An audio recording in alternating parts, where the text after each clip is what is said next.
through it such that you'll be able to see how we started and where we ended up. We started off by basically my pet topic was keratoconus. We were seeing a lot of patients in our clinics, and we didn't know where all these patients were coming from. We had no research, but yet we were seeing them. We were seeing them in younger and younger children. Some of them we were seeing very advanced keratoconus. And we had a new kid on the block, corneal cross-linking, which we now started to have more and more centers being able to provide it as well. So this became, we were all starting to ask ourselves, what is keratoconus? Why are we seeing so many of these patients, etc.? And that's when I embarked on my PhD in late 2019, early 2020. Unfortunately, we got hit with COVID, both fortunately and unfortunately.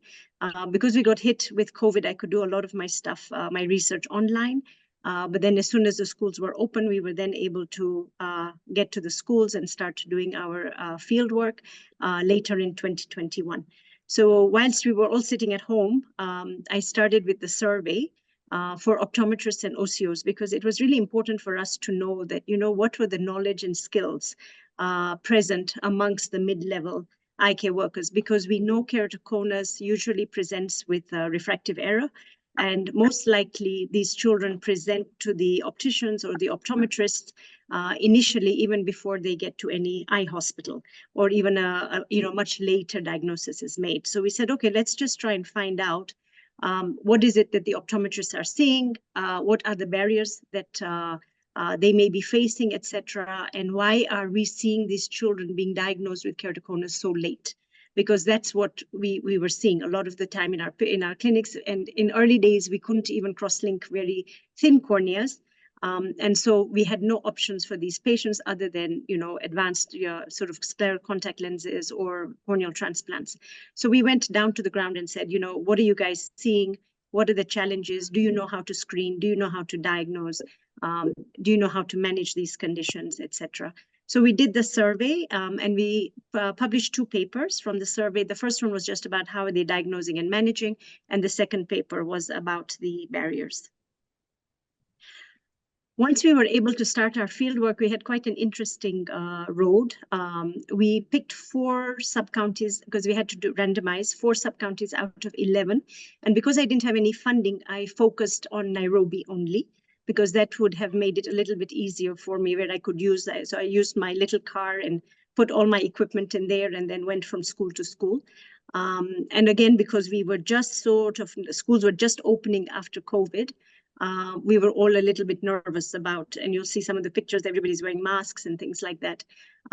So Nairobi is where we said, okay, let's just start here. We can actually manage in Nairobi.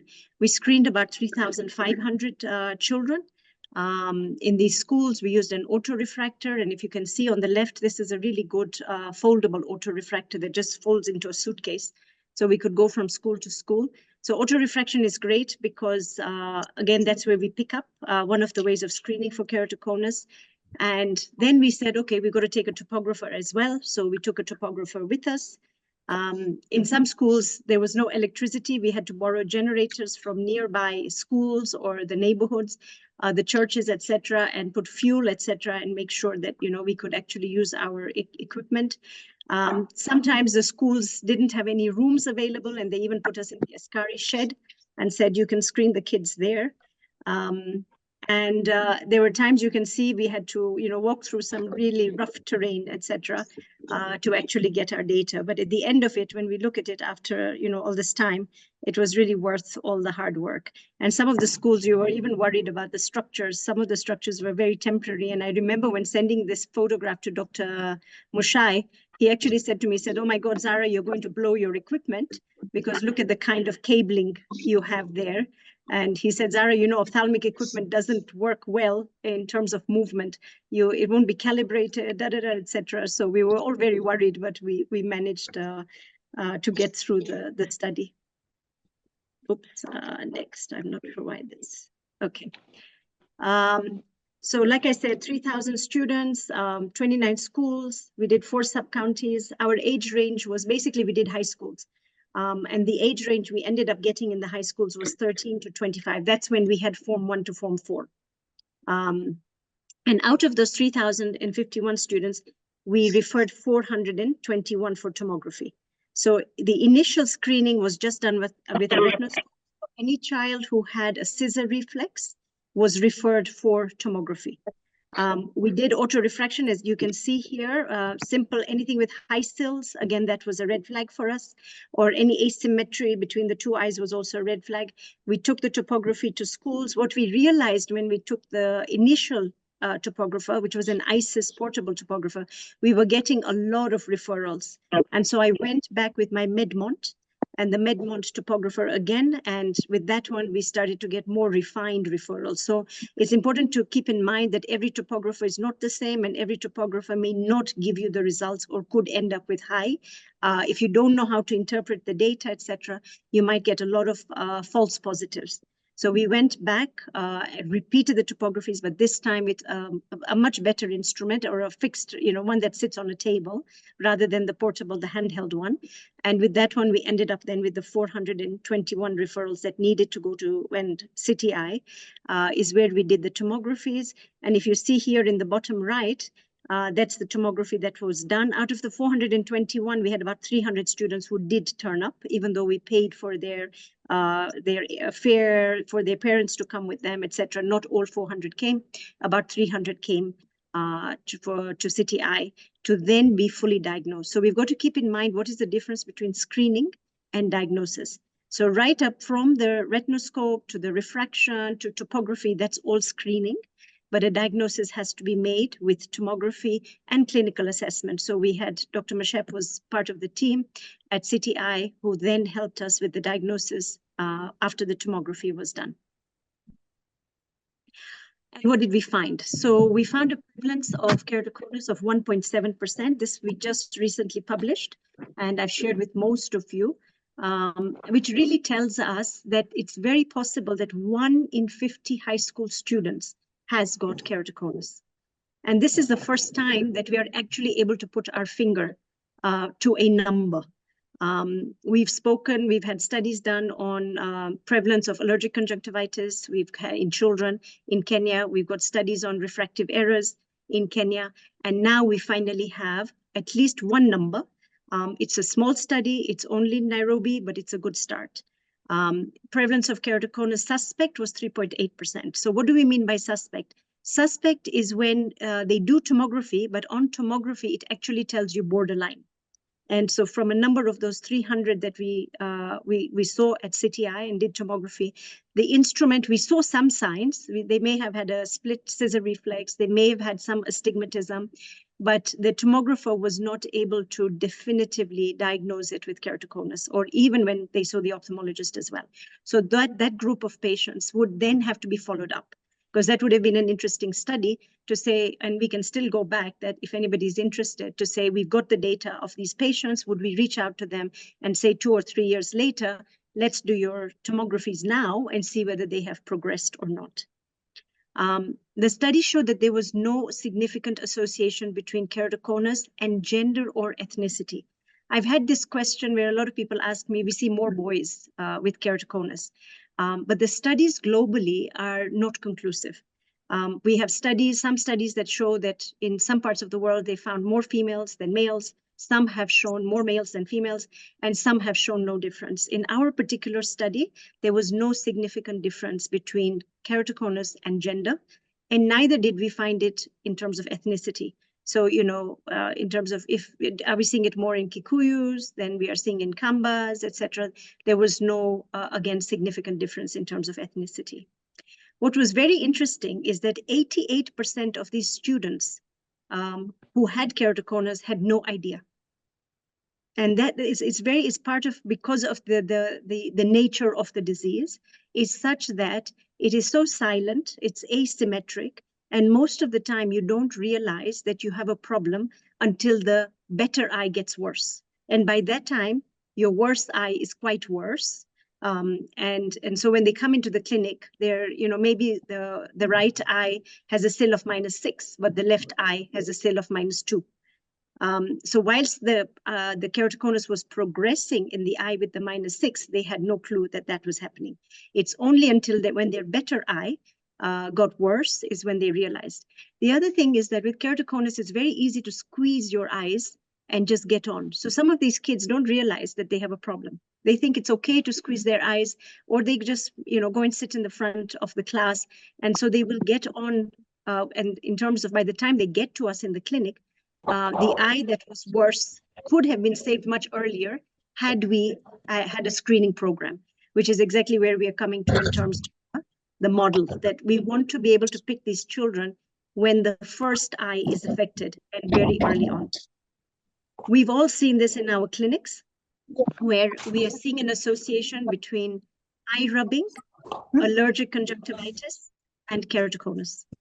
And in this group of children, again, we saw that half of them who we diagnosed with keratoconus needed to be treated for allergic conjunctivitis. Half of them required spectacles, very naturally, because we know keratoconus starts with myopia. They will start with a myopic progression, not necessarily an astigmatic progression, but you might even see a child with minus 050, and they may have keratoconus. So it's very, very common for these children who, by the time they realize or that we see them in the clinics, half of them are going to require spectacles. Just under 12% were recommended contact lenses, and half of them were recommended cross-linking. So we said, let's project and say, okay, if we looked at the data, the Kenya population data for 2023, and we said, if we use the data that we have, the adolescent population in Kenya, we were looking at about 12.7 million. That would then translate, if we used a 1.7% prevalence, we could have over 200,000 children in Kenya with keratoconus. How many of those would need ocular allergy management? About 115,000. How many would have significant refractive errors? Just under 100,000. And how many would need specialist contact lenses? That's about 25,000. But you can see the ones who need cross-linking is quite large, and that's about 105,000. And this kind of data, I'm sure when we are talking to Dr. Gishangi and his team, is very useful when we are now advocating. So whether we want cross-linking to be included in SHA, this kind of information can be very useful for those who are doing the advocacy and the planning, etc., for us. What was the rationale for the model that we developed? It's great to do. Dr. Wanjiko, I don't know if we can. On it. Thank you.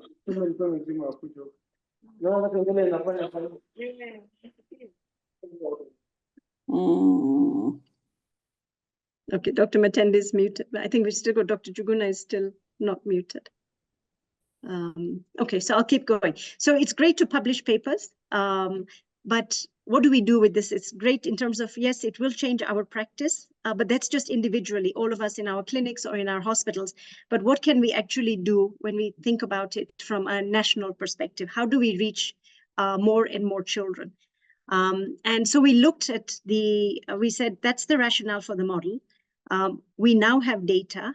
And what is the study showing us? So the gaps that were highlighted was in terms of, if we started off with the health products and technology, we said this is what the optometrists and the OCOs reported to us in the surveys, is that there's insufficient diagnostic equipment, including cross-linking equipment. We don't have it across the country. We may have it in big centers, and maybe most of those centers are in the big cities.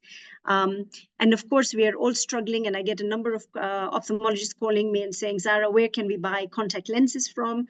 Where can they get training from? But there's no manufacturing of hard contact lenses in sub-Saharan Africa. You would have to go right down to South Africa, or you would have to go up to Egypt, or like most of us do, we either go to India or Europe to get our contact lenses. Financing is the cost of this diagnostic equipment. Tomographers are not cheap. The contact lenses are also not reasonable because we have to bring them in. And, cost of cross-linking is also expensive for our patients. And all these become barriers. What about service delivery? We noticed in terms of how the optometrists and OCOs reported in terms of their knowledge and skills, there was definitely poor diagnostic and management services. And one of the areas they said is, well, we don't have guidelines. We don't know where to start screening, how to start screening. We don't know cutoffs. When does a patient go from astigmatism to keratoconus? So there was definitely, in terms of knowledge and skills as well, when we look at the HR, they lacked guidelines, but they also felt that some of them, for example, asked for training in retinoscopy. Some of them asked for training in how to interpret topography. So there is definitely a gap, even in the area of knowledge and skills. And we all know that we have a gap in terms of research. We have a few papers. There was a paper by Karanu where she talks about cross-linking and the impact and how successful it is. Chen et al. In Tenwick, they did a paper on corneal transplants. So has Dr. Yorston. Dr. Mugo did the association between allergic conjunctivitis and keratoconus, where she found 30% of the children with allergic conjunctivitis to have keratoconus as well. So we have a few papers, and now we've added to this with these last 3 papers as well, but there's still a lot more work that we need to do. In terms of public sector, I know Dr. Gishangi gave us some good news just the other day when we had a meeting that the scheme of service for optometrists has moved quite forward, and this should be implemented soon. So we should start to see more optometrists working even in the public service, because they're a useful resource in terms of screening, refracting, and identifying these children with keratoconus. So as I was developing the model, during my PhD, I reached out to a number of ophthalmologists who either have an interest in keratoconus, who are in either in terms of anterior segment, that's their specialization, or are also within the sort of national eye care system. And we reached out to 13, out of which 11 ophthalmologists helped me to review the model. And I'll now just give you a few snapshots of the model. This is something that, if we're going to print and all of us need to have in our clinics, or we need to start thinking about keratoconus, this would be a really good pictorial to have. And on the left-hand side, you can see there's referral pathways that we've sort of talked about. And in the referral pathways, we've got the primary eye care right at the bottom, going up to the level 6 hospitals. And if you look right across, what we are recommending is that we should advise against eye rubbing. We know more and more that the more these children rub their eyes, the greater the chance that they could develop keratoconus. And one of the things we found, which is unpublished at the moment, but has been found even in glaucoma studies, is that African eyes tend to have thinner corneas. And we found a similar picture when we looked at all the tomographies that we did at City Eye of the 300 children and compared it to what is there globally. Our cohort had children with our corneas were much thinner than other populations or other ethnicities. So that could be another confounding factor, that maybe our kids have allergic conjunctivitis compounded with their thin corneas, and that's what makes them more at risk of developing keratoconus. So the advice against eye rubbing should really cut across right from primary eye care up to all our hospitals. So whenever we see children, please, please, please remind the parents why it's so important for their kids not to rub their eyes, and make sure that if they've got allergic conjunctivitis, that they are managed accordingly. Now, 3 very important instruments, and the most important instrument I think that is available everywhere, we all have in our clinics, we just have to pick it up, is a retinoscope. Anybody who is refracting teenagers in Kenya should pick up the retinoscope, not just rely on the autoref. Because if you just rely on the autorefractor, you're going to miss a lot of kids. In our study, we found a lot of children with no refractive errors had keratoconus. So they had plano. We had a lot of children with Kmax of even 43, sometimes even 42 diopters, and they had keratoconus. So don't assume that, but retinoscopy, you will see that scissor reflex, even in very, very early keratoconus. You will see a slight split, you will see a slight scissor reflex, and it's something I did when I was training the optometrists at City Eye. I said to them, I said, just pick up. And it was so amazing. And I'm sure Dr. Mashep can attest to that, that the optometrists, when they were doing their triad, before even the patient see the ophthalmologist, they would have already picked up keratoconus suspects. And they would go to the ophthalmologist and say, you know what, Dr. Mashep, I think this patient might have keratoconus. And even before they've reached, they've already had their tomography done, and she would look at them and say, wow, that was really amazing. So the retinoscope is an amazing tool for us to pick up keratoconus, and it's something we should also use in school screening. So when we go out for school screening activities, please encourage all your optometrists, your OCOs to pick up the ret and just swing. It takes less than a second just to swing, and just have a station. So if they have a station for the auto-refraction, just have a station where somebody is just swinging their ret. Or if they're coming in for subjective refraction, just swing their ret. You will start to find a lot more children with keratoconus and pick them up very early so that we can cross-link them. Autorefractor is great because what are you going to find on autorefraction? If they've already started, they will either be myopic or they will have asymmetry. So you might have one eye that is -3 and the other eye that is -1. Don't think that keratoconus only comes with astigmatism. You can even get keratoconus just with the myopic shift, okay? Then you will also see the sills. So if you see the sills again, that's also a sign. If you see a difference in sills, so if you see a sill of -1 in one eye and -4 in the other eye, then straight away, again, you can pick that up. And you can start saying, oh, okay, let's just look at this eye again. If you have a corneal topographer, then that's brilliant because you're already starting to see some signs and you think, okay, could this be keratoconus? And you can do your topographer, okay, topographies. And so you start to get some information. The only thing is, remember, keep in mind that with topography, what will happen is that you're only imaging the front surface of the cornea. We know from all the studies, we know from the process of the disease that it can actually start at the back of the cornea.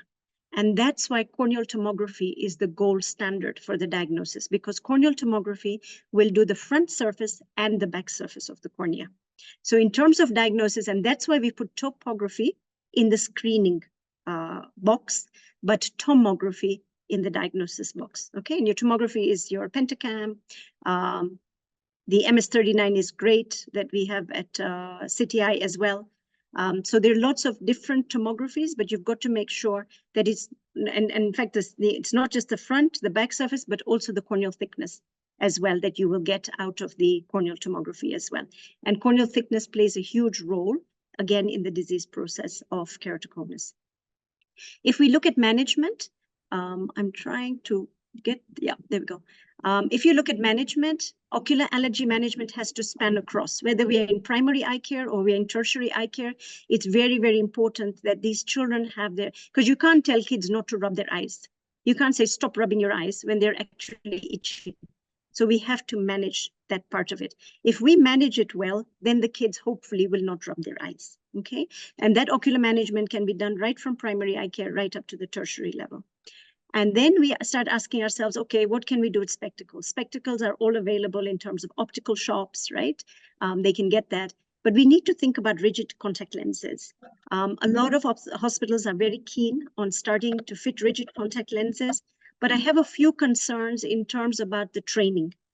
We have to make sure that, one, they have access to a slit lamp. I saw a patient very recently from one of the major hospitals. The patient was sent to me for a refit because the fitting done in-house was done very poorly.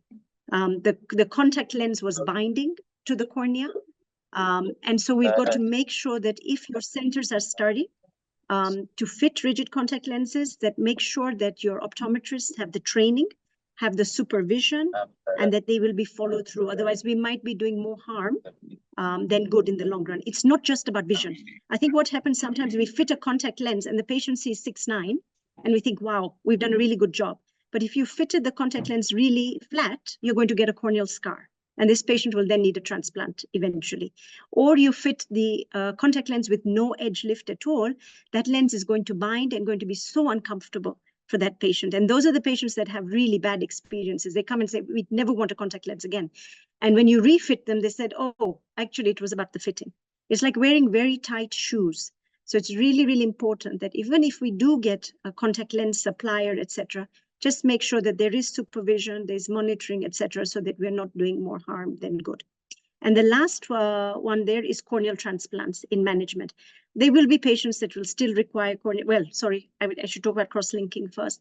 Cross-linking is really important, and it's our savior. It's our It's the magic trick in the box. If we can find these children early enough, we should really try our best to cross-link them, whichever protocol we are using, whichever machines we are using, but really to encourage them and tell them the importance of cross-linking. And then, of course, follow them through. It's still really important that even though we've done cross-linking once, you manage the allergies so they're not rubbing their eyes. And then you're following them, because we are seeing at least 10%, possibly 10% of patients who still do cross-linking, but may need repeat cross-linking again. So it's really important to make sure that they don't fall through the cracks, that they think they've done their cross-linking and that's it, but really important that they keep coming back. And of course, there will be those patients that will require contact lenses, scleral contact lenses. And if scleral contact lenses don't work, then we can obviously advocate for transplants, corneal transplants as well. So what are the recommendations to address the gaps? Okay, so we talked about research. We definitely need to review the undergraduate optometry curriculum. We need to put a little bit more emphasis on, and this is not just in Kenya or not just in Africa. Optometrists worldwide are forgetting retinoscopy. They're forgetting the importance of retinoscopy. We get so hung up on equipment, on technology, such that, you know, you've got really good autorefractors nowadays, and that becomes part of your routine. And you forget to pick up the ret. And retinoscopy is something that you lose practice. If you don't use it every day, you will lose practice. So we really need to go back, look at the curriculum for the undergraduates optometry in the various institutions that we have, and look at where are the gaps. Why is it that the optometrists who are in the field are reporting that they need training in retinoscopy? They need training in topography, for example. Maybe it's missing in the undergraduate curriculum. Maybe we're not teaching the optometrists about topography and how to interpret topography, what is cross-linking, etc. So we need to just look at that and see, are there gaps, and do we need to fill those gaps? I'll come back to the hospital part, but how about the optometrists and the OCOs who are already out in the field? What can we do to skills upgrade them? Can we have, you know, monthly or quarterly CMEs where we can ensure that we develop certain modules to make sure that they are now up to par and that they are able to screen, they are able to diagnose and refer patients with keratoconus? And then how about training for cross-linking? Is that something that we need to be considering? As we have more and more centers offering cross-linking, is this something that we will want to include in government hospitals? Will we need extra HR? Who's going to be that HR? And how do we increase access to cross-linking? So if we look at the hospitals, we would need to go back to, and if we just looked at the public sector, we would need to look at the service delivery and say, okay, what equipment do they have on the ground? Can we budget for anything additional? How many of our public hospitals have topographers, if any at all? And is it that we should be budgeting for topographers, or should we budget for tomographers? But these are the questions we need to start asking ourselves. Okay, what is the HR that is there? Do they have the skills? We can put topographers, but do they know how to interpret the topography? So what is, you know, who are the individuals that are then going to be responsible for this part? What about information? We find that patients come, when they come to the clinic, they have no idea what keratoconus is. They've never heard about it before. There's no education material, nothing that we can hand. Maybe we need to develop some educational material that can be available for our patients in our public facilities that they can walk away with. What about the medical products? Do we need to look at, I think, cost of spectacles? There's a lot of work being done on that because of the interest in refractive errors. But how do we now increase rigid contact lenses? Should we consider contact lens manufacturing in Kenya? What about cross-linking? Do we have an issue of getting riboflavin? Right? So can we explore public-private partnerships as well? So in the aim of increasing access. The finance part of it, again, how do we, when I was doing it, that's why I had NHIF. When I was when I was writing my thesis, of course, now it's SHA or SHIF. So we look at how do we lobby for our patients to get cross-linking on SHA, right? Is it available right now? What's happening to these children if they don't have access and they're not able to afford it? How do we prioritize keratoconus in the National Eye Health Strategic Plan? So if we look at what affects children the most, we would probably say, if we had a clinic, we would say, well, 30% of the children probably have allergic conjunctivitis. We know in terms of prevalence of refractive error, we've got a ballpark figure of about 10% of refractive errors. And the third next thing that is now creeping up is keratoconus. So we need to say, is there a place in the National Eye Health Strategic Plan for us to include keratoconus as one of the areas where we can now start prioritizing? And I put Dr. Kibata's photograph there because I know, I mean, he's the person that I would have really wanted to present this to, because he supported me right when I had the idea of doing the research. I remember meeting him in Java one morning at 6:30 in Upper Hill. And he said, okay, Zahra, what do you want? And I said, well, I might have 500 children that need tomography and need to be assessed. And I said, you know, that's 500 times 4,600 shillings. I said, I don't have that kind of money. What am I going to do? And he said, you don't worry, Zahra, I'll sort it all out for you. And he did. And I know today, if he was here, he would ask me that, you know, what next? So I'm appealing to everybody. And of course, Dr. Gishangi and his team is that I have a model. We've done something together. We have 11 ophthalmologists who looked at it, reviewed, gave feedback. I reviewed it. But now it's time for us to review it together and establish a consensus for Kenya. We need to outline actionable points and set timelines and report back in 1 year. And I think it's really important because most of us, you know, see these patients and we say, we know we have a problem. And I think this is really our opportunity now to say, we've got the data, we've got some research, we've got a starting point, we have a model, and how do we move forward with this?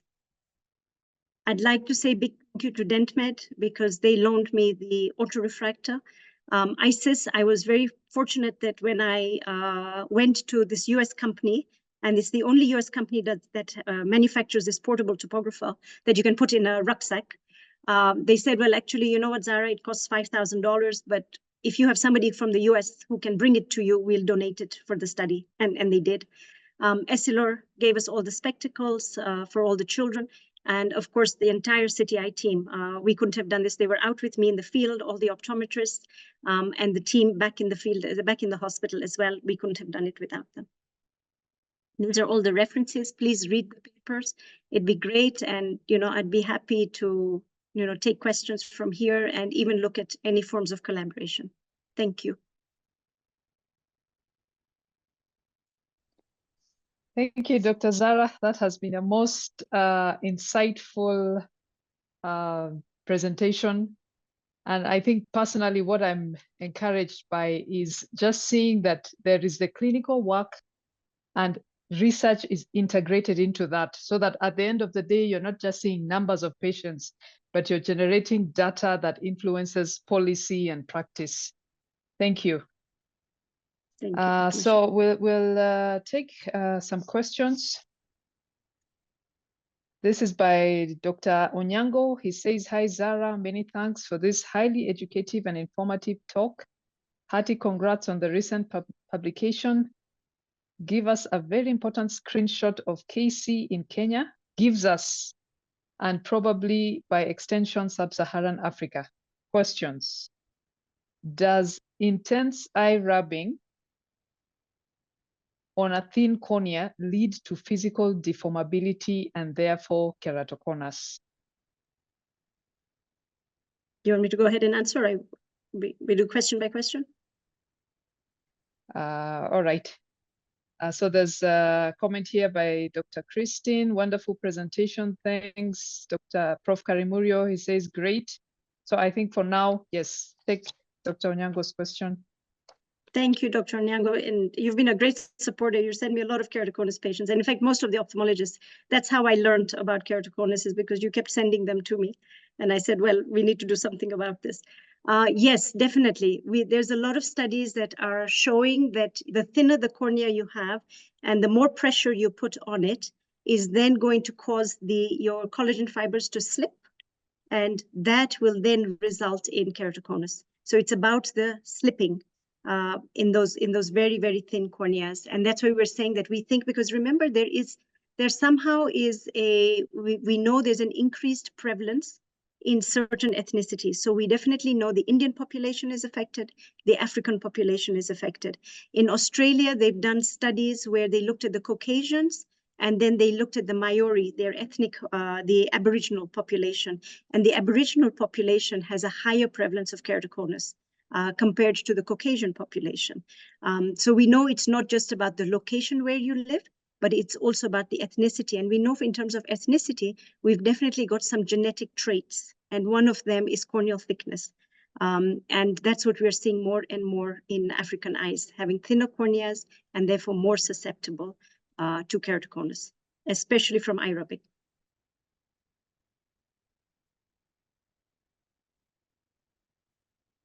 Thank you. Just if I could touch on that question on the thin corneas. From your study, what was the estimated or range of the corneas, the thinnest point, if you have a figure? I don't have it here, but it's coming in our next paper. So you give me another 6 months. That will be the next published paper where we are actually going to publish the what we found in terms of corneal structure. Yeah, because it would be interesting to see if your cornea is, say, so many microns thin, how does it behave biomechanically compared to a very thick cornea? Because I think that would also explain some of why we are having very severe keratoconus. Yes, no, definitely. Watch the space. There's a couple more papers still coming. All right. Prof. Karimurio says the message should be included in school health. Indeed. Dr. Maknganga, thank you. Great presentation. Dr. Wanjikumothe is asking, you talked about a difference in refraction between the two eyes. Is there a number to that? Could you quantify what is the asymmetry, either in terms of the sphere, the seal, between the eyes for you to suspect keratoconus? So it's not as easy as that, that you could have. There's some studies that have shown that more than 2 cell for any patients we see in our clinic, anybody with more than 2 cell, we should start doing topographies. But we also found that if you did that, you would actually get a lot of false positives. So there is no magic number. What you have to do is when you see a child in front of you, or like I said, we've seen children as young as 5 years old with keratoconus, and we have seen, right up to your 30s and even some in their 40s. But if we are focusing just on the children and the adolescent population, so say 10 to 19 years, this is where if it's going to progress, the younger it starts, the faster and more severe it is. So you want to pick it up really in that 10 to 19 years. So as soon as you have a 10 to 19-year-old patient there with a refractive error, that's refractive error, start just looking for asymmetry in the refractive error. Swing your ret. If you don't see a scissor reflex, it's unlikely to be keratoconus. If there is allergic conjunctivitis, swing your ret. If you don't find a scissor reflex, unlikely to be keratoconus. But if you still are suspicious, then what you want to do is then just monitor the patient. If you have topography, great, right? But if you don't have topography, then you're just monitoring them every 3 to 6 months. Of course, you can do K readings as well. So there's no magic number that you can say in terms of refractive error. It's almost like a piece of a puzzle that when you see a child and you think, okay, this one might be suspicious, what do I need to do? I need to swing my ret. I need to look at the refractive error. If looking at that, I'm still suspicious, I need to then do K readings. I need to check whether there's allergic conjunctivitis. Is this child rubbing their eyes? And you know what? It's perfectly fine to see them every 3 months and say what's changing, because that's what's most important in keratoconus.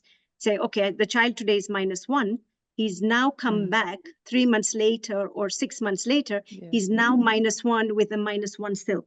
So where did this still come from? So now you're starting to ask yourself, where did this still come from? So it's about looking at all your clinical parameters and saying, okay, what is my index of suspicion? So not one single magic number. Yeah, yes. So if I hear you, you're saying you need to have a baseline and then keep monitoring and see what the changes are. Yes, and the younger the child, the closer you're monitoring. So you might see the younger children, you might see every 3 months, older children, you might see every 6 months. Yeah, because you could have a child who still has what looks like a stable refractive error. They are symptomatic, but the only thing that has changed is that their cylinder has migrated some 20 degrees, and that for them will still cause poor vision. So it looks insignificant, but that is also a significant change that has happened. Yeah.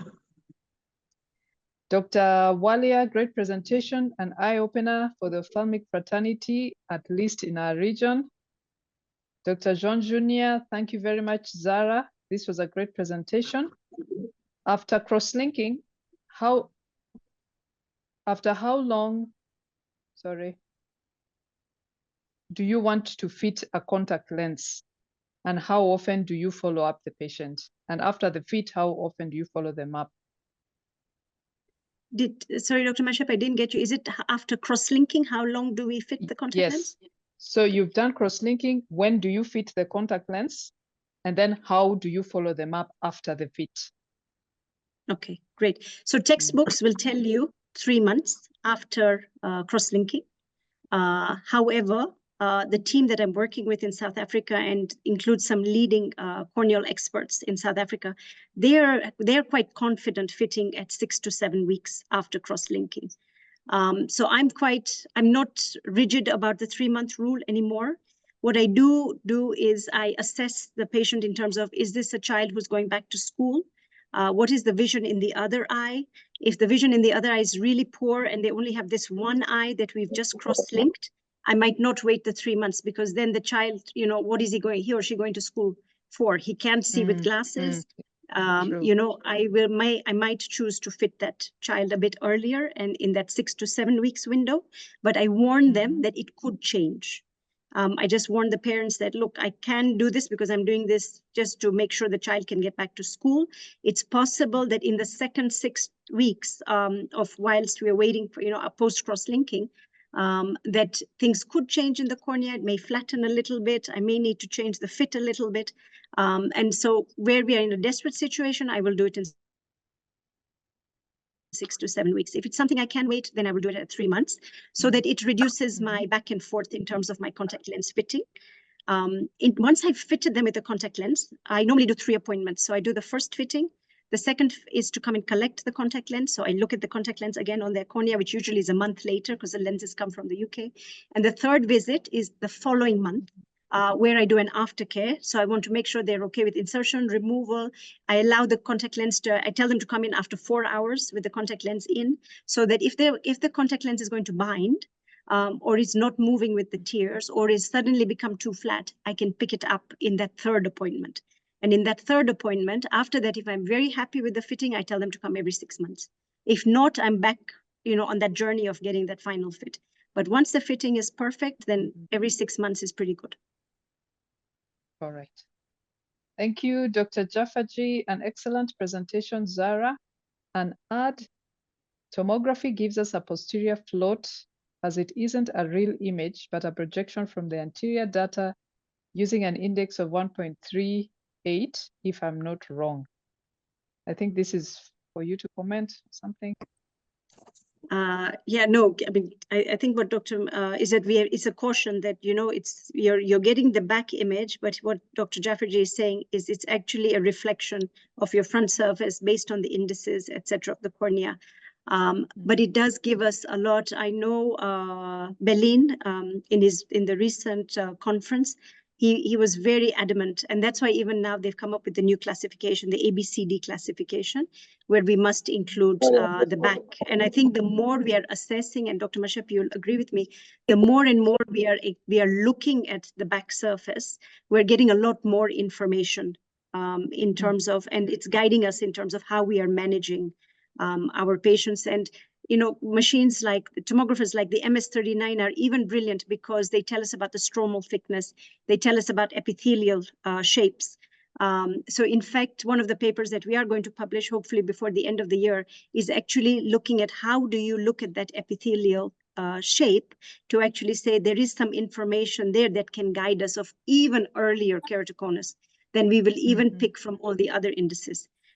So, this space is really exciting. Yes, different machines do different things, how they project the back surface, etc. But the more detailed our imaging gets, I think the better we'll be able to manage our patients. True, true. Dr. Matende, that's great work. I'm Dr. going down, Zahra, I've got good to lecture. presentation. I believe this can be translated into policy and guidelines informing intervention with the help of stakeholders, including MOH. I'm afraid I have to leave shortly. All right, very informative research. This is by Japheth Ekomol. Thank you, Dr. Zahra.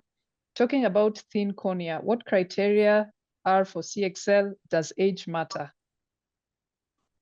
Yeah, I'm not an expert at cross-linking, but I will, and there's different protocols everybody uses. So there was our standard 400 corneal thickness that we all used to talk about. But now there, with different types of, again, protocols, again, Berlin and his team came up where they were able to do the sub 400, and they've got protocols for sub 400 corneas where you're looking at the stroma, which is again why, machines like the MS39 help us to be able to image the stroma and guide us. I know Dr. Mashep is more of an expert at that in terms of cross-linking protocol. But at the same time, in terms of age as well, we know as patients get older, we are a little bit more conservative. Once they've hit 30 years of age, we are monitoring them to see progression, etc., before we do cross-linking. But of course, younger patients, we are much faster to cross-link because they're more likely to progress compared to older patients. Dr. Mashep, I don't know if you want to comment on cross-linking protocols.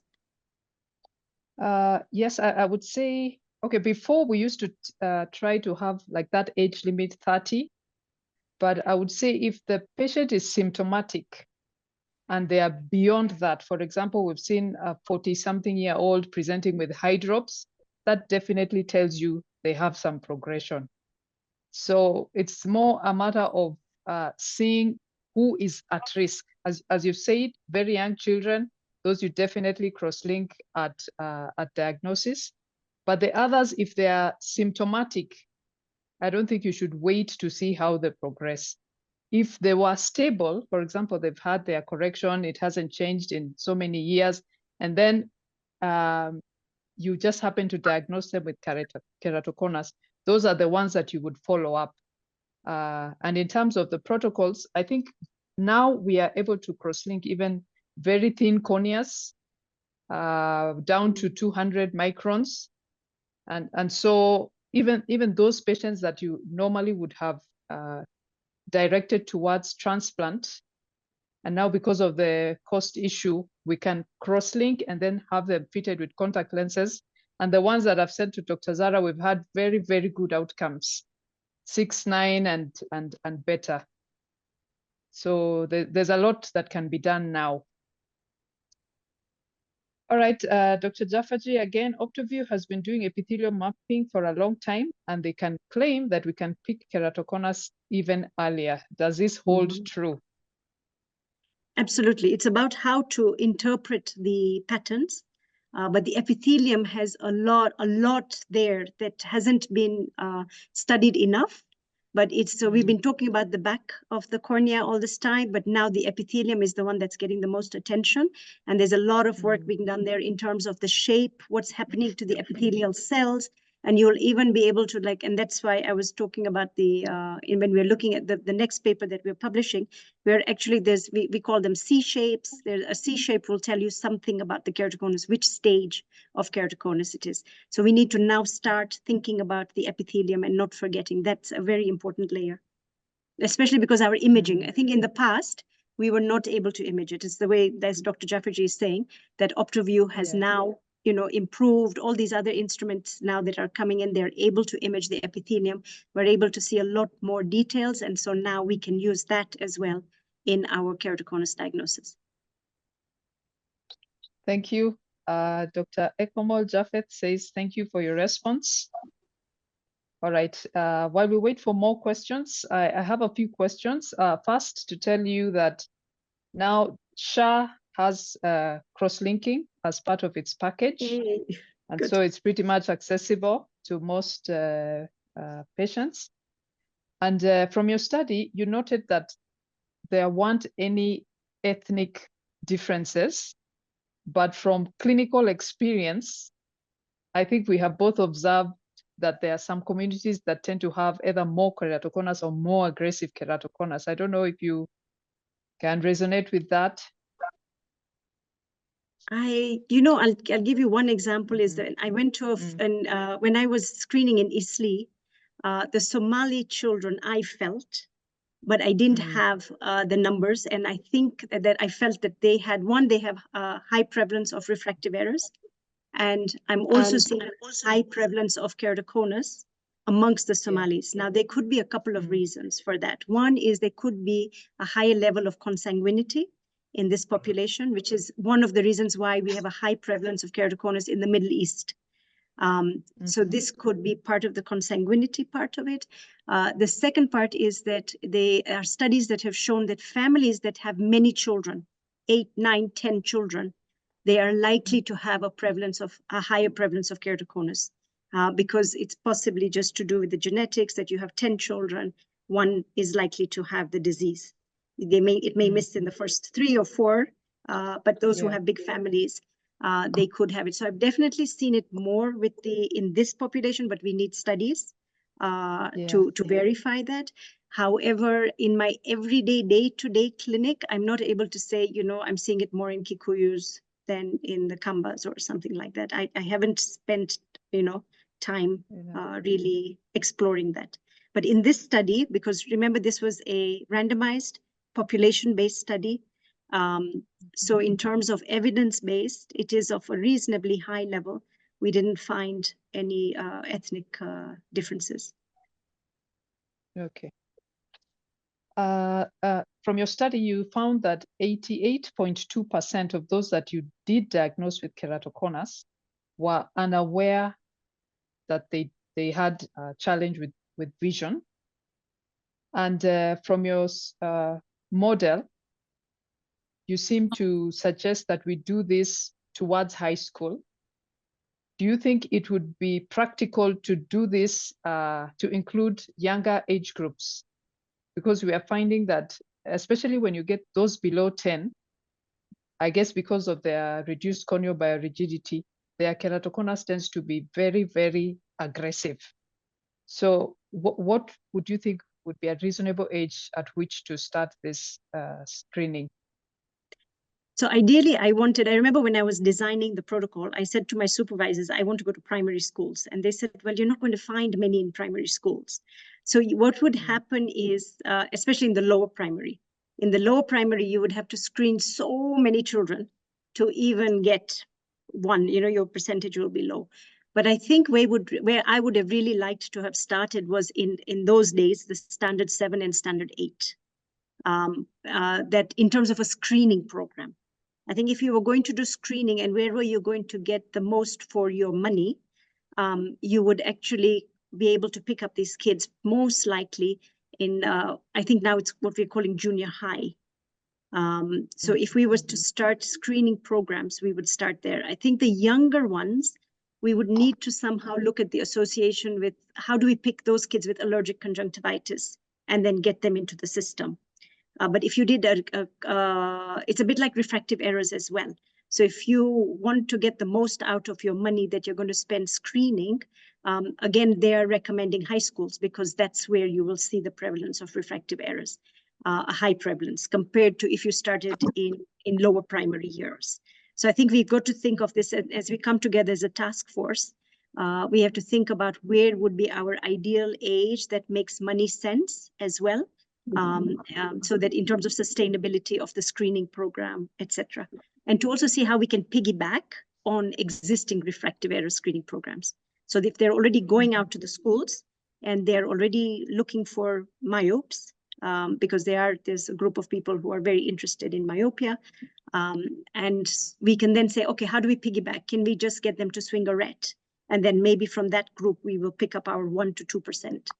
And we could start possibly, I think, in junior high. All right. Did you find any correlation between the severity of the allergy with keratoconus, or there wasn't a difference? We didn't do that association. Okay. Yeah. Okay. So I'm still looking to see.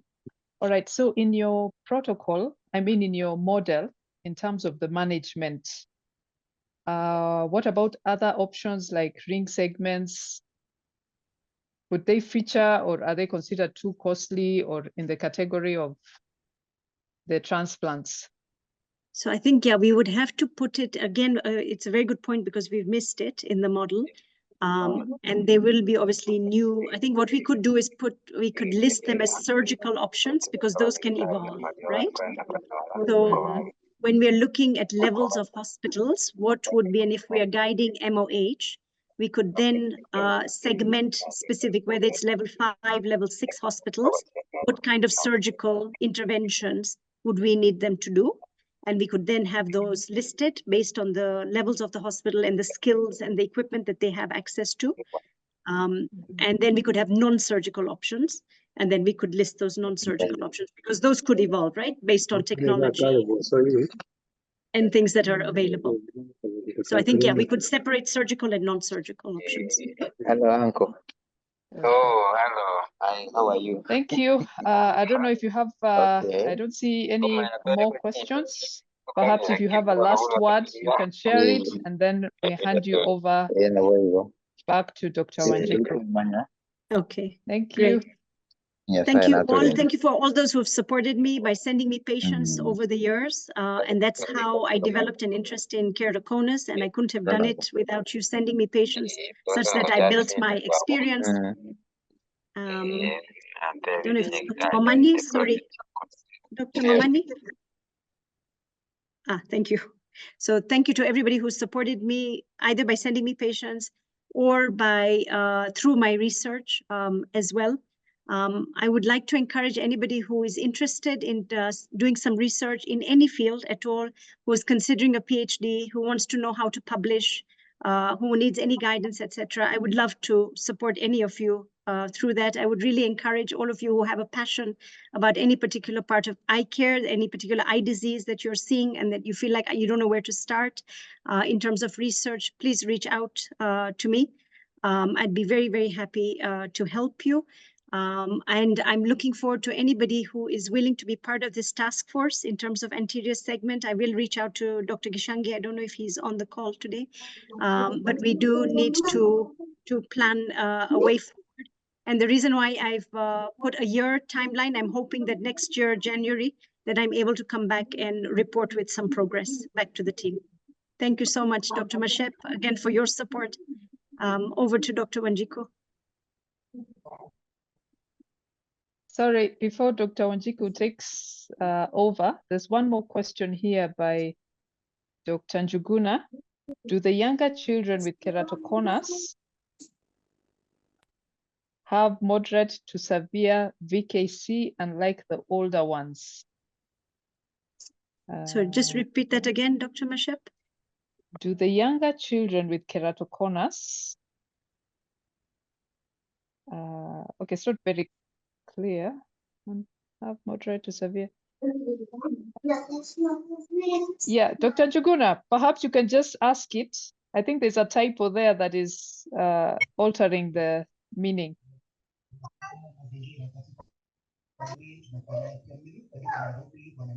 Dr. Njuguna?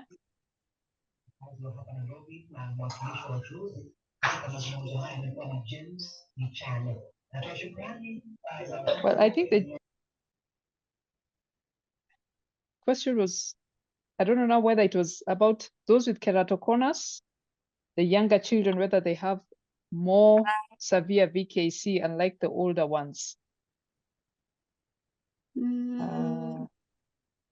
I think they would just be, I don't think it's about age. I think it's about the more severe VKC you have, the more, and you're not managed, the more eye rubbing you are going to do, and the more likely to have more severe keratoconus.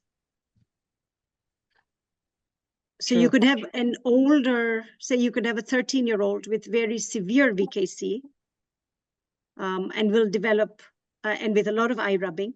And there are different studies of how they eye rub. Depending on how they eye rub, they cause more damage. So, but you could have a younger child with very mild keratoconus, with very mild VKC that doesn't develop keratoconus, you know. So it's, I think there's so many factors because even the So, corneal yeah. thickness will matter. All those things will matter. It's hard to pinpoint. Sorry. There, Dr. Juguna. Yes. What I Go was ahead. asking,